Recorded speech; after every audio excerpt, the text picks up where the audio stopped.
Break के बाद एक बार फिर आपका स्वागत है। आप देख रहे हैं 3 बजे की 3 बड़ी खबर। तो दूसरी बड़ी खबर की हम आपको बता दें, बात करते हैं तो बिहार के भोजपुर से आई एक घटना ने पूरे राज्य में बहस छेड़ दी। एक युवक, एक हाथ में पिस्टल, सामने पूरी पुलिस फोर्स और हजारों लोग फेसबुक पर लाइव देख रहे थे। एक ऐसा घटनाक्रम जो कुछ ही मिनटों में मौत की कहानी बन गया।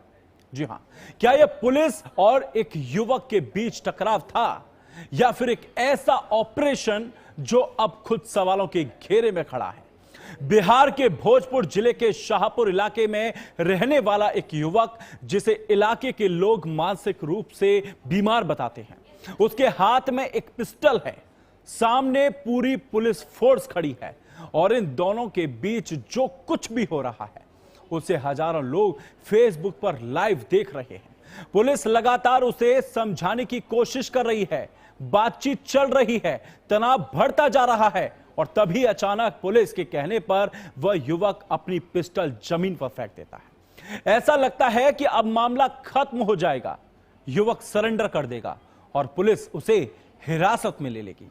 लेकिन अगले ही कुछ मिनटों में जो कुछ होता है वह पूरे इलाके को झकझोर कर रख देता है, सन्न कर देता है। फेसबुक लाइव बंद होता है, कैमरा बंद हो जाता है और फिर अचानक गोलियों की आवाज सुनाई देती है, गोलियों की तड़तड़ाहट सुनाई देती है। एक नहीं बल्कि कई गोलियां। कुछ देर पहले तक अपने पैरों पर खड़ा युवक अब खून से लथपथ जमीन पर पड़ा होता है। बाद में अस्पताल ले जाते हैं, उस समय उसकी मौत हो जाती है। और यहीं से शुरू होता है सवालों का ऐसा सिलसिला जिसके जवाब आज भी तलाशे जा रहे हैं।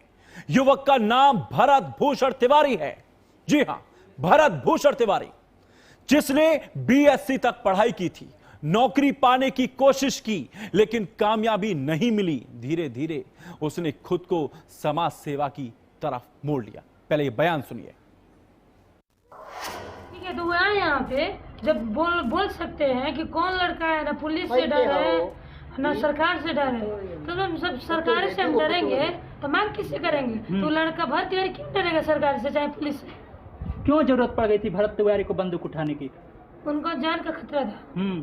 जान का खतरा सता रहा था। हाँ, उनको धमकी मिल रहा था। कौन धमकी दे रहा था? उनके पास कुछ सरकार के खिलाफ चाहे सीएम डीएम जो भी है, सब काला करतूत उनके पास था, उनके मोबाइल में, इसीलिए उनको रास्ते से। भरत तिवारी हमारे नजर में मसीहा थे। मसीहा। अच्छा, क्या लगता है कि जो जमीन मिली है यहाँ पर वो जमीन ठीक है? जमीन ठीक आपको दिखाई दे रहा है यहाँ पे? गड्ढा ही गड्ढा है। ये पूरा यहाँ पे नहीं भी ना तो कपार और पानी आता है। और बहुत बड़ा बैकग्राउंड क्रिमिनल हिस्ट्री की नहीं है। यदि कोई हीनियस क्रिमिनल होता, शूटर होता, तब समझ में आता कि जरूरत पड़ी। और जो तरीका है काउंटर करने का, क्या इसको लॉ प्रोटेक्ट करता है? क्या कानून इसकी इजाजत देता है? क्या जवाब दीजिएगा उसके मां को जो 9 महीना कोख में रखा? आप जांच करा दीजिए न्यायिक। सरकार से आप कोई उम्मीद मत करिए। तो जो परिजन और ग्रामीण लगातार लगा रहे हैं, आरोप लगा रहे हैं, अगर युवक ने हथियार फेंक दिया था तो आखिर उसके बाद क्या हुआ?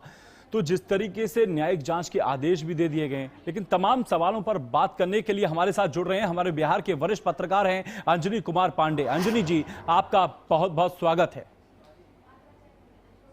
सबसे पहले अंजनी जी, आपसे बात करते हैं तो आपसे यही जानना चाहूंगा कि जिस तरीके से जब एक घटना का एक बड़ा हिस्सा फेसबुक पर लाइव पर रिकॉर्ड हो, जब स्थानीय लोग पुलिस कार्रवाई पर सवाल उठा रहे हों और जब सरकार को न्यायिक जांच के आदेश देने पड़े, तो आप इस पूरे मामले को किस नजरिए से देखते हैं? क्या यह सिर्फ एक पुलिस ऑपरेशन है या फिर यह मामला कानून व्यवस्था और पुलिस प्रक्रिया और जवाबदेही से जुड़े कई बड़े सवाल खड़े कर रहा है?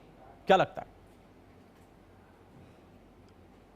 क्या लोग देखिए, बता दूं कि जिस तरीके से यह घटना घटित हुई है उसके बाद से निश्चित रूप से जिस तरीके से वहां के लोग हैं वो आंदोलित हैं, और साथ ही साथ सत्ता और विपक्ष दोनों पक्ष के नेताओं के द्वारा जो है इस पर पुलिस की कार्यशैली पर सवाल उठाए जा रहे हैं। जिस तरह से यह कांड हुआ, जिस तरह से मुठभेड़ हुआ, उस पर सवाल उठने हैं। उसके बाद मुख्यमंत्री सम्राट चौधरी ने न्यायिक जांच के आदेश दे दिए गए हैं, और यह जांच जो है वह सेवानिवृत्त जो जज हैं हाईकोर्ट के, उनके माध्यम से जो है वह इस पूरे प्रकरण की जांच जो है वो हो जाएगी। लेकिन जांच के बाद जो सवाल उठेंगे, जांच के बाद जो रिजल्ट आएगा वो तो बाद की बात होगी। लेकिन अभी तो क्या आपको लगता है सर, तो क्या आपको लगता है कि न्यायिक जांच इस मामले के सभी सवालों के जवाब दे पाएगी, और भरत तिवारी की मौत को लेकर जो संदेह, जो आरोप और जो विवाद पैदा हुआ है उस पर पूरी तरह से विराम लग सकेगा? जी हाँ, लोग देखिए, जिस तरीके से न्यायिक जांच की मांग की जा रही थी, न्यायिक जांच के आदेश दे दिए गए हैं और न्यायिक जांच जो है वो होगी। उसके बाद जो है ये इस पूरे मामले का पटाक्षेप होगा। इस पूरे मामले से कई ऐसे अनुत्तरित सवाल हैं जिन सवालों के जवाब जो है वो इस न्यायिक जांच के आदेश के बाद जो है वो मिल पाएंगे, या न्यायिक जांच जब होगी तो उसके बाद आ सकते हैं। लेकिन जिस तरह से ये सवाल उठाए जा रहे हैं, उन हर सवालों के जवाब न्यायिक जांच के बाद मिल पाएंगे कि नहीं मिल पाएंगे, यह तो एक बड़ा प्रश्न जरूर खड़ा करता है। क्योंकि जिस तरीके से सवाल उठाए जा रहे हैं, पुलिस के मुठभेड़ को माना जा रहा है, पुलिस की मुठभेड़ को गलत माना जा रहा है, या जो लड़का जो भरत तिवारी है उसके द्वारा जिस तरीके से बातें कही जा रही थी, जिस तरीके से समाज के लोगों की बातें उठाई जा रही थी, और यह कहा जा रहा था कि उसके मोबाइल में कई ऐसे अहम जानकारियां कैद हैं जिन जानकारियों को वह जो भ्रष्टाचार की बात कहें तो जो अधिकारी थे उनके खिलाफ कई भ्रष्टाचार के सबूत के पास थे, जो पुलिस अधिकारी हैं उनके तो लगातार जांच जारी है और आने वाले समय में तय होगा कि आखिर दोषी कौन है।